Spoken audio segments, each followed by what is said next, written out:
नमस्कार मंडळी, रामेश्वरी येरमे यूट्यूब चॅनलमध्ये आपणास सर्वांचं स्वागत आहे। आचारसंहिता संपल्यानंतर आपणास सर्वांना प्रतीक्षा आहे फेज 2च्या जाहिरातीची।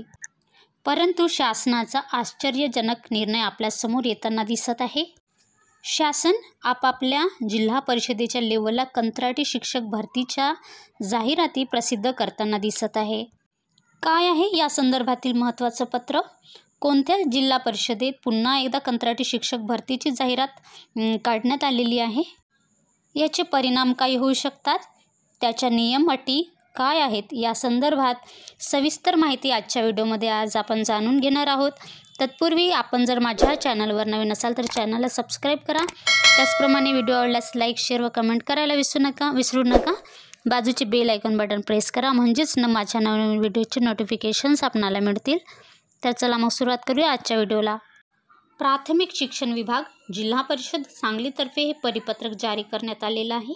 दिनांक आहे 26 नोव्हेंबर 2024। ही प्रेस नोट आहे वर्तमानपत्राला दिलेली। काय दिलंय बघा यामध्ये? शालेय शिक्षण व क्रीडा विभाग महाराष्ट्र शासन यांच्याकडील शासन निर्णय दिनांक 23 सप्टेंबर 2024 नुसार D.Ed, B.Ed अर्हताधारक बेरोजगार उमेदवारांची स्थानिक स्वराज्य संस्थांच्या 10 व 10 पेक्षा कमी पटसंख्या असलेल्या शाळेत कंत्राटी तत्वावर नियुक्ती करण्यात येणार आहे। अर्ज सादर करण्याची मुदत दिलेली आहे बघा, दिनांक 10/12/2024 अखेर। अर्ज सादर करण्याचे ठिकाण आहे प्राथमिक शिक्षण विभाग जिल्हा परिषद सांगली। यापूर्वी अर्ज सादर केला असल्यास पुन्हा सादर करू नये असं टिपमध्ये दिलेलं आहे। अटी व शर्ती बघा। सदर नियुक्ती ही पूर्णतः कंत्राटी स्वरूपाची आहे। सदर नियुक्ती ही कंत्राटी तत्वावर असल्यामुळे संबंधितांना शासनाच्या कोणत्याही संवर्गात सेवा समावेशनाचे व नियमित सेवेत इतर कोणत्याही लाभ मिळणार नाहीत।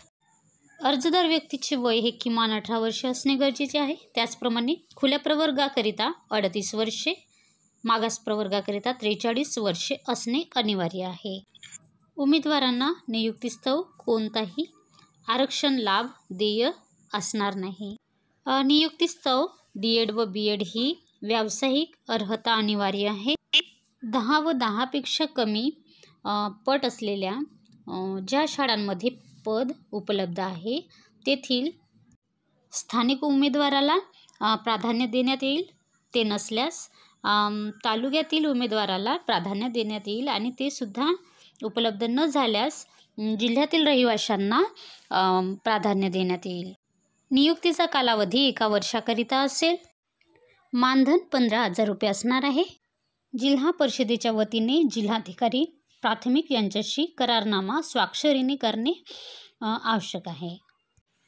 अध्यापनाचे तास इतर नियमित शिक्षकांप्रमाणेच असतील। उमेदवार हा शारीरिक, मानसिक व आरोग्याच्या दृष्टीने फिट असणे गरजेचे आहे। नियमित शिक्षक प्राप्त झाल्यानंतर मात्र कंत्राटी शिक्षकाची सेवा संपुष्टात येईल। करारनामा स्वाक्षरीने करणे गरजेचे आहे। तालुका स्तरावरील अर्ज व विहित कालमर्यादेनंतर प्राप्त झालेल्या अर्जांचा मात्र विचार करण्यात येणार नाही। मोहन गायकवाड शिक्षणाधिकारी प्राथमिक जिल्हा परिषद सांगली यांच्या सहीनिशी हे परिपत्रक जारी करण्यात आलेलं आहे। आपणास सविस्तर माहिती समजलीच असेल। पुन्हा भेटूया नवीन परिपत्रकासह, नवीन माहितीसह। धन्यवाद।